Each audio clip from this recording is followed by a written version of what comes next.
ഇന്നത്തെ good morning വീഡിയോയിലേക്ക് സ്വാഗതം കേട്ടോ. എല്ലാവർക്കും ഗുഡ് മോർണിംഗ്. ഇന്നത്തെ സംസാര വിഷയം എന്താന്ന് വെച്ചാൽ, മിഞ്ഞാന്നൊരു ഇൻ്റർവ്യൂ ഉണ്ട് കേട്ടോ, ഒരാളുടെ ഇൻ്റർവ്യൂ കണ്ടത്. അപ്പം അത് കണ്ടപ്പോൾ എനിക്കൊരു അഭിപ്രായം വന്നാട്ടോ. ഈ സോഷ്യൽ മീഡിയയിൽ നിൽക്കുമ്പോൾ പലവിധ അനുഭവങ്ങളുണ്ടാവും അല്ലേ. പലവിധ അനുഭവങ്ങൾ എന്ന് പറയുമ്പോൾ എന്താ പറയുക, പലരും പലതും പറയും. അതിനൊക്കെ നമ്മൾ അക്സെപ്റ്റ് ചെയ്യാൻ തയ്യാറുണ്ടെങ്കിൽ മാത്രമാണ് സോഷ്യൽ മീഡിയയിൽ വരാൻ പാടുള്ളൂ. ആരെന്നായാലും കേട്ടോ. ഇപ്പം ഞാനായാലും സോഷ്യൽ മീഡിയ എന്താണെന്ന് പഠിക്കണം, എന്നിട്ടേ വരാൻ പാടുള്ളൂ. പലവിധ കമൻറ്റുകളും വരും, പലർക്കും പല അഭിപ്രായമാവും. ഞാൻ പറഞ്ഞില്ലേ, പണ്ടൊക്കെ എന്ന് പറഞ്ഞാൽ കേരളത്തിലെല്ലാവർക്കും ഒരേ അഭിപ്രായമായിരുന്നു.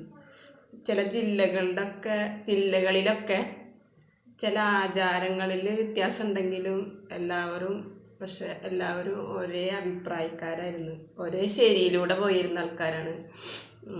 എല്ലാവരും ഒരേപോലെ ജീവിച്ചിരുന്ന ആൾക്കാരാണ്.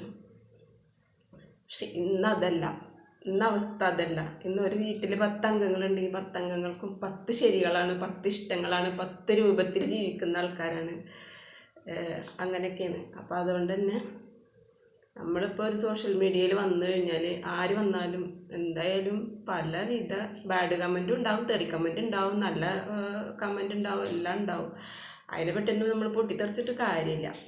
അത് നമ്മൾ ആദ്യമേ മനസ്സിലാക്കിയിട്ട് വേണം സോഷ്യൽ മീഡിയയിൽ വരാനെന്നാണ് എൻ്റെ ഒരു അഭിപ്രായം. അപ്പം ഞാൻ പറയാനും കാരണം എന്താ വെച്ചാൽ, ഇപ്പം എൻ്റെ വീഡിയോയിൽ തന്നെ ഞാൻ നമ്മൾ സുനിത ദേവദാസ് എന്ന് പറഞ്ഞിട്ടൊരു യൂട്യൂബർ ഉണ്ടായിരുന്നു. ആ പെൺകുട്ടിനെ എനിക്ക് ഭയങ്കര ഇഷ്ടമാണ്. അതിൻ്റെ ആ സംസാര രീതിയും അതിനെ കാണാനും എല്ലാം നല്ല ഇഷ്ടമാണ്.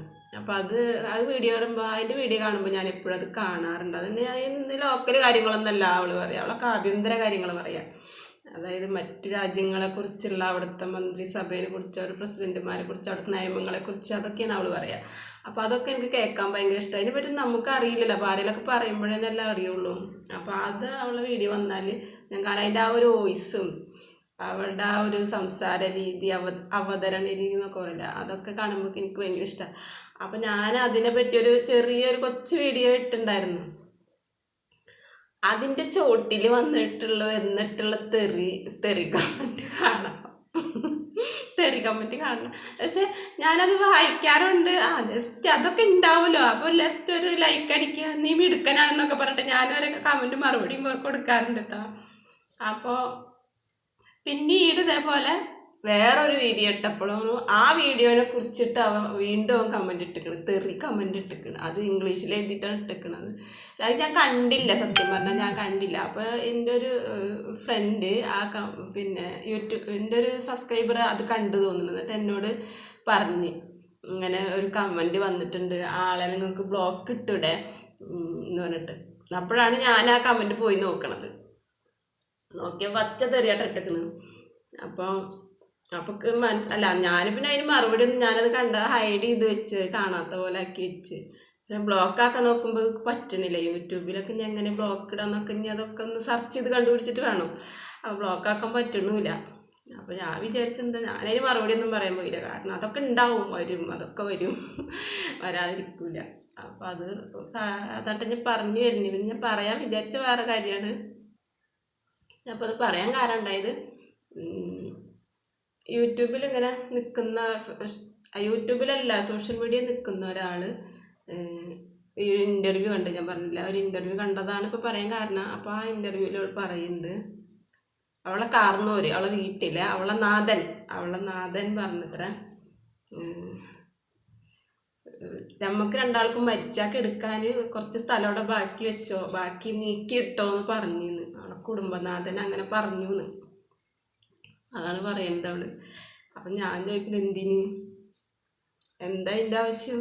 നമ്മൾ ഒരു മഹലിൽ രജിസ്റ്റർ ചെയ്തിട്ട് അവിടെ ജീവിക്കുന്നുണ്ടെങ്കിൽ ആ ഒരു മഹലുകാർ ഇത്രയും മാസം നമുക്ക് ഇത്ര രൂപ വേണമെന്ന് നമുക്കൊരു ബില്ലിട്ട് അവർ തരൂ. ആ പൈസ നമ്മൾ മുടങ്ങാതെ കൊടുക്കുന്നുണ്ടെങ്കിൽ പിന്നെ എന്തിനാ നമ്മൾ നമ്മുടെ പറമ്പിൽ എടുക്കേണ്ട ആവശ്യം? പിന്നെ സോഷ്യൽ മീഡിയ വരുന്നുണ്ട്, അതിൽ കൂടെ നമ്മൾ വരുമാനം ഉണ്ടാക്കുന്നുണ്ട്, ജീവിക്കുന്നുണ്ട്. അതൊക്കെ നമ്മുടെ ജീവിതമാർഗ്ഗമാണ്. നമുക്ക് അങ്ങനെ എന്തെങ്കിലും മാർഗം, ജീവിക്കാനൊരു മാർഗം അല്ലെങ്കിൽ ഒരു വരുമാന മാർഗം ഉണ്ടെങ്കിലല്ലേ, വരുമാനം ഉണ്ടെങ്കിലല്ലേ നമുക്ക് പള്ളി കമ്മിറ്റിക്കായാലും ആർക്കായാലും നമുക്ക് കൊടുക്കാൻ പറ്റുള്ളൂ. അവരൊരു മാസവരി നമുക്ക് വേണ്ടി ഇട്ട് കഴിഞ്ഞാൽ നമുക്ക് കൊടുക്കണമെങ്കിൽ നമുക്ക് എന്തെങ്കിലും വരുമാനം ഇല്ലാണ്ട് നമുക്ക് കൊടുക്കാൻ പറ്റില്ലല്ലോ. അപ്പം എല്ലാവരും ഒരേ ഒരേ മാർഗം സ്വീകരിക്കുന്നവരാവില്ലേ? വരുമാനത്തിന് വേണ്ടിയിട്ടുള്ള മാർഗങ്ങൾ എല്ലാവരും ഒരേപോലെ സ്വീകരിക്കുന്നവരാവില്ല. പലരും പലതും ചെയ്തിട്ടാണ് ആ ഒരു സംഖ്യ നമ്മൾ കൊടുക്കണം. അത് കൊടുത്തില്ലെങ്കിൽ ചിലപ്പോൾ അവർ പള്ളിക്കാട്ടിൽ നമ്മളെല്ലാം മറിയില്ല, അത് ഉറപ്പാണ്. അപ്പം അത് മുടങ്ങാതെ കൊടുത്തു കഴിഞ്ഞാൽ, അല്ലെങ്കിൽ വല്ലതും കൊടുക്കാണ്ടെങ്കിൽ ആ ഒരു സമയത്ത് നമ്മൾ കൊടുത്തു കഴിഞ്ഞാൽ പിന്നെന്തിനാ അവർ നമ്മുടെ പറമ്പിൽ കുഴിച്ചിട്ടൊന്നും അവർ പറയില്ല, പറയാനായിട്ട് പറ്റൂല. അവർ പറഞ്ഞ ആ ഒരു പൈസ നമ്മൾ കൊടുക്കുന്നുണ്ട്. പിന്നെ നമ്മളെ വിവാഹങ്ങൾ കാര്യങ്ങളൊക്കെ നമ്മളവിടെ രജിസ്റ്റർ ചെയ്യുന്നുണ്ടാവും. നമ്മളപ്പോൾ അവർ പറയുന്ന തുക നമ്മൾ കൊടുത്തിട്ടാണ് അവർ നമ്മളെ ചെയ്തു തരുന്നത്. പിന്നെ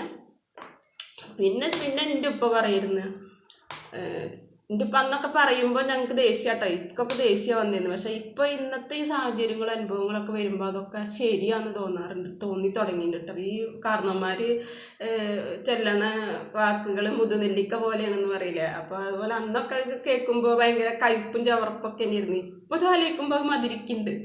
അത് കാരണം എന്താ വെച്ചാൽ എൻ്റെ ഉപ്പ അന്ന് പറയായിരുന്നു, മയ്യത്ത് സ്വർഗത്തിൽ പോയാലും നരകത്തിൽ പോയാലും കബർ കളിച്ചോണ്ട് കാശ് കിട്ടിയാൽ പോരെയെന്ന്. അതാണ് എൻ്റെ ഉപ്പ പറയുന്നതാണ്.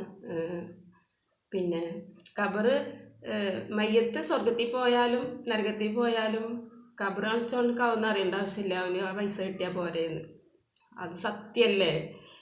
അവർക്കിപ്പോൾ എന്താ, അവർക്ക് കൊടുക്കാതെ നമ്മൾ കൊടുത്താൽ പോരെ. പിന്നെ നമ്മൾ സോഷ്യൽ മീഡിയയിൽ വന്ന് അതാക്കി നമ്മൾ മരിക്കുമ്പോൾ നമ്മൾ ചെയ്ത ദാനധർമ്മങ്ങളും നമ്മൾ ചെയ്ത ഇബാദത്തുകളും നമ്മൾ ജന്മ നന്മകളും ഒക്കെ തന്നെ നമ്മുടെ കൂടെ പോരുള്ളൂ. അല്ലാണ്ട് ദുനിയാവുന്ന ആരും ഒന്നും കൊണ്ടുപോകില്ല. മനസ്സിലായിണ്ടോ? അപ്പോൾ പിന്നെ അതിന് വെച്ചിട്ട് വേറെ ഭൂമി മേടിച്ചിട്ടൊന്നും വേണ്ട മോളെ, എന്നെ പറയാനൊന്നും വെച്ചിട്ട് ഭൂമി മേടിച്ചിട്ടൊന്നും വേണ്ട. അവർക്ക് നമ്മൾ കൊടുക്കാനുള്ളത് കൊടുക്കുന്നത് സ്ഥിരമായിട്ട് കൊടുത്തുകൊണ്ടിരിക്കുക. അതേപോലെ അത് ബാക്കി വെച്ചിട്ടുണ്ടെങ്കിൽ അത് ആ സമയത്ത് കൊടുത്തു കഴിഞ്ഞാൽ അത് കഴിഞ്ഞു, അവിടെ പ്രശ്നം തീർന്നു. അല്ലാതെ പിന്നെ നീ നിൻ്റെ ജീവിതമാർഗം സോഷ്യൽ മീഡിയയിൽ വന്നിട്ട് അതിൽ കൂടെ ഉണ്ടാക്കണതിന് ആർക്കെന്താ കുഴപ്പം? എനിക്കൊരു കുഴപ്പമില്ലെങ്കിൽ, അല്ലെങ്കിൽ എൻ്റെ ആൾക്കാർക്ക് കുഴപ്പമില്ലെങ്കിൽ പിന്നെ വേറെ ആർക്കും ഒരു കുഴപ്പം ഉണ്ടാവില്ല. അപ്പോൾ അതാണ് ഞാൻ ഇന്ന് പറയാൻ വിചാരിച്ചൊരു കാര്യം. അപ്പോൾ കൊടുക്കാനുള്ളതൊക്കെ കൃത്യമായിട്ട് കൊടുത്തുകൊണ്ടിരിക്കുക. പിന്നെ ഈ മനസ്സ് കൊള്ളേണ് അള്ളാടെ തിരുനോട്ടം ഉണ്ടാവുക. ഒരു മനുഷ്യൻ്റെ മനസ്സ് കൊള്ളേണ് തിരുനോട്ടം ഉണ്ടാവുക, അള്ളാടെ തിരുനോട്ടം ഉണ്ടാവുക. എന്താണ് ചെയ്യണമെന്നല്ല നോട്ടം, അവൻ എന്താണ് ചിന്തിക്കണം എന്നുള്ളതാണ്. അപ്പം നമ്മൾ നല്ലതിന് വേണ്ടിയിട്ടാണ് എന്തും ചെയ്യണത് വെച്ചെങ്കിൽ പിന്നെ മറ്റുള്ളവർക്ക് നമുക്ക് മോശമായിട്ട് തോന്നിച്ചിട്ട് അതുകൊണ്ടൊന്നും വിഷയമില്ല. അപ്പം അതാണ് ഇന്നത്തെ സംസാര വിഷയം. ഓക്കെ, എന്നാൽ എല്ലാവർക്കും ഒരിക്കൽ കൂടി ഗുഡ് മോർണിംഗ്. ഞാൻ വിചാരിച്ചു എൻ്റെ വീഡിയോ ഇപ്പോൾ ഇടയ്ക്ക് വെച്ച് കട്ടായി പോകുന്നു, ഭാഗ്യം ഇതുവരെ എത്തി. ഓക്കെ എന്നാലും കേട്ടോ.